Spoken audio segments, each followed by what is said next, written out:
हावड़ा के नालपुर पंचायत अंतर्गत दातपुर पूर्वी पाड़ा में आग लगने से मकान मालिक की मौत हो गई। ये मामला गुज़िस्ता कल पेश आया जब एक कच्चे मकान में आग लग गई। मकान टीन की शेड से और बांस की लकड़ियों से बना हुआ था। बताया जा रहा है कि इस मकान में रहने वाले 59 वर्षीय तारक दास अपने घर में अकेले थे। उनकी पत्नी दरवाज़ा बंद कर अपनी बेटी के घर गई थी, तभी यह हादसा हो गया। जब इलाकाई लोगों ने दोपहर को 12 बजे आग जलते देखा तो घर के पास जमा हो गए, मगर उस घर के आसपास की ज़मीन दलदली थी, जिसकी वजह से आग बुझाने वाली गाड़ी नहीं पहुंच पाई। लेकिन फिर भी इलाकाई लोग और पंचायत समिति के मुखिया सभी लोग वहां जमा हो गए। साथ ही सभी लोगों ने मिलकर आग को बुझाया। बाद में फायर ब्रिगेड की गाड़ी धीरे धीरे पहुंची। उस वक्त तक मकान में रहने वाले तारक दास की मौत हो चुकी थी। घर के लोग इस मामले को लेकर काफ़ी अफसरदा नज़र आ रहे हैं। इस मामले ने पूरे इलाकाई लोगों को सोच में डाल दिया। चूँकि घर पूरी तरह से जलकर खाक हो गया, घर में रहने के लायक कुछ भी नहीं रहा। नालपुर वीडियो ने इस घर के रहने वाले लोगों के लिए एक टीन शेड की मकान देने का वादा किया और उनके लिए व्यवस्था करने की बात कही है। इस मामले की तफ्तीश सकरैल थाना कर रही है। आइए देख लेते हैं इलाकाई लोगों ने क्या कुछ कहा इस मामले को लेकर न्यूज़ लाइन कोलकाता के माध्यम से। কখন ঘটেছিল এটা মোটামুটি? কখন দেখলাম বলতে আমরা তো সব খবর পেয়ে ছুটে আসছি, ঠিক আছে। তো আসার পরে তোমার সবাই এখানে ছিল, তারপরে হাতাহাতি করে ধরে সবাই মিলে জল দেওয়া হয়েছে। দেওয়ার পরে সব ঘরের মধ্যে যে আলমারিটা ছিল টেনে বার করে ওর মধ্যে কি ছিল সেগুলো নেভানো হয়েছে। নিভে যাওয়ার পরে কিছু কি বাঁচাতে পেরেছিলেন, মানে জিনিসপত্র হোক? না না কিছুই বাঁচানো যায়নি, সবই পুড়ে গেছে, কোনো কিছুই নেই। সব শেষ হয়ে সব তার মানে দরমার ঘর ছিল তো, দরমার ঘর এইখানে তো ফাঁকা এলাকা, হ্যাঁ। লোক আস্তে আস্তে সব শেষ। আচ্ছা, এমনই পয়সা লোকটা পাওয়া যায়নি, মানে না এতটাই শুকনো সব জিনিসপত্র ছিল বলে না শেষ না হয়ে কিচ্ছুই নেই, কিছু সমস্ত জিনিস সব শেষ। আর মোটামুটি কতক্ষণ সময় করে লাগতে পারে বলে মনে করছেন আপনি? ওটা ঠিক হ্যাঁ 12টা করে ওরকম আনুমানিক একটু আনুমানিক। আর মোটামুটি উনি কি মানসিক ভারসাম্য হ্যাঁ ছিলেন? একটু একটু মেন্টালিটি ছিল, যার জন্যই বাড়ির লোক আর কি বাড়িতে রেখে গেছিল। রেখে গিয়ে এখানে একটা পাশের আমাদের গ্রামে তোমার ঘর ভাড়া থাকে, সেখানে গিয়ে তোমার ওনারা গেছে এই ফাঁকা টাইমে সেই জিনিসটা ঘটে গেছে। সেটা ঠিক বলতে পারছি না, বলা যাচ্ছে না, কিন্তু না। আগুনটা যখন লাগলো তখন চোখে পড়লো, তারপর আপনারা এসেছিলেন, জল ঢালার চেষ্টা করলেন, কিছু রক্ষা করা হয়নি। না আপনারা গ্রামবাসীরা কি বলবেন? ওরা তো সবাই হেল্প করেছে, সবাই হেল্প করা হয়েছে, এখনো হেল্প করব। ওনার বাড়ির উনি তো বাড়ির কর্তা ছিলেন, আর কে কে ছিলেন ওনার বাড়িতে? বাড়ির ছেলে আছে, দুই মেয়ে আছে, বউ আছে। মেয়েদেরকে বিয়ে হয়ে গেছিল?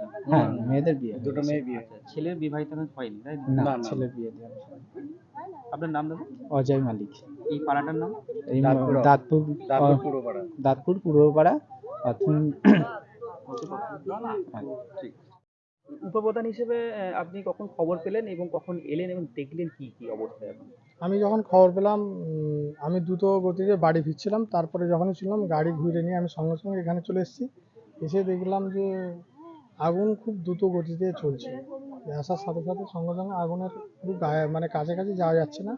তারপরে এসে দেখলাম এলাকার সব লোকই অনেক সহযোগিতা করেছে। আমিও এসে টিনগুলো সব সরিয়ে দিলাম, আরও জল টলগুলো হাতে ধরে দিলাম, আর আরও লোক সহযোগিতা করেছে। আর এখানে তো যখন এসে দেখলাম মানে বডিটা পুরো হয়ে গেছে, ছাই হয়ে গেছিলো, মানে প্রায় হাড়টাই শুধু আছে, কিছুই মানে আমরা সাহস করে আরও গ্রামের 2-4 জন ছিল, গিয়ে দেখলাম কিছুই নেই, আর পুরো একদম জ্বলে ছাই হয়ে গিয়েছিল। মানে বাঁচাবার মতন কোনো পরিস্থিতি সেরকমই ছিল না। ওনার তো বাড়ি ঘর বলতে সবই শেষ হয়ে গেল এবং উনি মানে বাড়ি ছাড়া মানে তার জামা কাপড় পর্যন্ত তার নেই। এই পরিস্থিতিতে আপনারা এই পরিস্থিতিতে আমরা পঞ্চায়েতগতভাবে জামা কাপড় ব্যবস্থা করেছি, আর মানে দোকানে পাঠানো হয়েছে, আনতে গিয়েছে। খাওয়া দাওয়ারও অ্যারেঞ্জমেন্ট আমরা করছি।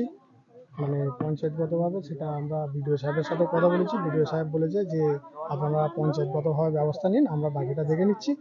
আর ওনার বাড়ির ব্যাপারটাও আমরা বিডিও সাহেবকে সঙ্গে সঙ্গে ফোন করে আমি বললাম যে স্যার এই ব্যাপার হয়েছে। বললো ঠিক আছে, ওনার পোস্টমর্টম রিপোর্ট আসলে তারপরে টোটাল ডকুমেন্টস নিয়ে আপনারা দেবেন, আমরা বাড়ির ব্যবস্থা করে দেবো। যাতে করে আপনাদের পঞ্চায়েতগতভাবে যতটুকু সহযোগিতা দরকার আমরা করব, দেব, আছি, আমরা পাশে থাকব। আর আপাতত যা এই মুহূর্তের জন্য যা প্রয়োজনীয় দরকার আমরা সবটাই দেখে নিচ্ছি। মানে অলরেডি আমরা কাপড় চোপড় দোকানে ফোন করে দিয়েছি, আনতে দিয়েছে, এসে দিয়ে দেবে। আমাদের এখানে লোকাল আরও পঞ্চায়েতের সভাপতি আছে, আমরা সকল মিলে পঞ্চায়েতগতভাবে আমাদের বিডিও সাহেব বললো যে আপনারা পঞ্চায়েতগতভাবে দেখুন, বাকিটা আমরা দেখছি। নাম আমার নাম শেখ মুস্তাকিম, আমাদের পঞ্চায়েতের উপপ্রধান। ঘটনা কখন ঘটলো, কি শুনলেন এটা কি বলেন? তারক দাস, বয়স 58। মানে মানুষ যেটা বলছে হালকা মাথায় মনে হচ্ছে সমস্যা ছিল, মানসিক ভারসাম্য মনে হচ্ছে, মানে গ্রামের মানুষ বলছে। তাই মনে হয় ওয়াইফ ছিলেন, ছেলে ভোরে কাজে চলে যায়, বাবুঘাটে কাজ করে, তো বাজার করতে গিয়েছিল, পাশেই দিদি ভাড়া থাকে, সেখান থেকে ঘুরে আসবে, তার মাঝে কিভাবে আগুন লেগেছে, ন্যাচারালি ফাঁকা এলাকা, সেভাবে জানা যায়নি। তো গ্রামের মানুষ প্রতিবেশী দেখেছে দাউ দাউ করে আগুন জ্বলছে, যথারীতি সবাই এসেছে, আমরাও ছুটে এসেছি। যখন বডিকে রেস্কিউ করা হয়েছে তখন মারা গেছে। ওনার বয়স কত হতে পারে? বয়স 58। মানে মনে করা হচ্ছে কি, প্রাথমিক কিছু মনে করা হচ্ছে যে না, আমরা প্রশাসনিক স্তরে আমরা বিডিওর পক্ষ থেকে, পঞ্চায়েতের পক্ষ থেকে এবং সাকরাইল প্রশাসন, আইসি সাহেব এসেছিলেন এবং ওসি মানিকপুরও ছিলেন, ডিসি ম্যাডাম হয়তো আসছেন। আমরা ফরেন্সিক দাবি করেছি যে আগুন লাগার কারণ একদম ফরেন্সিক তদন্তের মাধ্যমে উঠে আসুক। যেভাবে গ্রামের ভিতরের দিকে সরু রাস্তা এবং আশপাশে কোনো বাড়িঘর তো সেভাবে এখন নেই, এখন বাড়িতে মানে নিশ্চিত মানে দমকল বা কোনো তো ঢোকারও তো কোনো স্কোপ ছিল না, কি বলছেন এটা নিয়ে? কারণ এগুলো নতুন বস্তি হয়েছে, দেখবেন বিস্তীর্ণ এলাকা, জলা জমি, চাষাবাদ আছে, গরিব মানুষ বা বাইরের থেকে মানুষরা এসে এখানে জায়গা কিনেছে, কিনে বাড়িঘর করেছে, রাস্তা সেভাবে ডেভেলপ হয়নি, জলার আল দিয়ে যাতায়াত করে, সেইভাবে ব্যবস্থার সুযোগও নেই। এবার একটা কলোনি তৈরি হলে, একাধিক বাড়ি তৈরি হলে পঞ্চায়েত এবং সরকারি দপ্তরে নিশ্চয়ই আমরা ব্যবস্থা গ্রহণ করি। এই সমস্যা গ্রামের দিকে আছে, আমরা সাকরাইলের প্রান্তিক এলাকায় বসবাস করি, ন্যাচারালি মানুষের শহর এলাকার যত ডিমান্ড বাড়ছে, মানুষ প্রান্তিক এলাকার দিকে ছুটে আসছে, সেইভাবে বসতিও বাড়ছে। তো মোটামুটি এখন বাড়ি তো পুরো নিশ্চিহ্ন হয়ে গেল এবং তার বসতি বলে আর কিছু রইলো না। বাড়ি আমাদের থাকলো শুধু মানে ওনার ছেলে আর ওনার মানে স্ত্রী থাকলেন। আপনারা কি ব্যবস্থা কিছু? আমরা সাকরাইল বিডিওর সঙ্গে কথা হয়েছে, আমাদের বিডিও সাহেব এবং পঞ্চায়েতের প্রধান, উপপ্রধান, আমরা তাৎক্ষণিকভাবে একটা ঘরের ব্যবস্থা করে দিয়েছি এবং ওনার আসবাবপত্র এবং সমস্ত জামা কাপড় এবং খাবার যা যা সহযোগিতা সবই পঞ্চায়েত এবং বিডিওর থেকে আপৎকালীন অবস্থায় ইমিডিয়েট আমরা ব্যবস্থা করেছি। পোস্টমর্টম রিপোর্ট আসার পর আমরা যাতে করে গৃহ নির্মাণ করা যায়, আমাদের বিধায়িকা উদ্যোগ গ্রহণ করেছে, তিনিও স্বতঃস্ফূর্তভাবে এবং আন্তরিকভাবে চেষ্টা করছেন যাতে করে ওনার গৃহ তৈরি করবে। আপনার নাম আর শেখ মোহাম্মদ সিদ্দিক, আমি পঞ্চায়েত সমিতির শিক্ষার কর্মদক্ষ। আর কি করব? আর কেউ খাবার চাইবে না গো, আর কেউ খাবার চাইবে না। আর কে খাবার চাইবে? আর কে মা বলে ডাকবে? কোথায় গেল? গ্যাসটা শেষ হয়ে গেছে। কিছু নেই, কি করে লাগবে আগুন? শেষ নাই, দোকানে লিখে